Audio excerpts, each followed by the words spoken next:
Hi, I'm Nathan Scrovey here at Sullivan's, and I'm thrilled to present Black and White Easter Brunch. And as you look at the collection, you can just see all the fun details, and what a clever, unique way to set your holiday Easter table.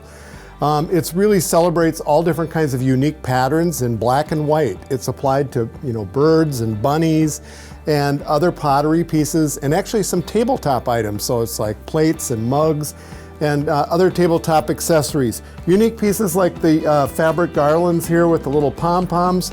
Really fun to drape around containers and so on and so forth. Here the little fabric bunnies with the little butterflies on the tips of their nose. That just gives them a little extra detail. And then the unexpected things like the big polka dot patterns and plaid patterns that are really positioned in with the collection.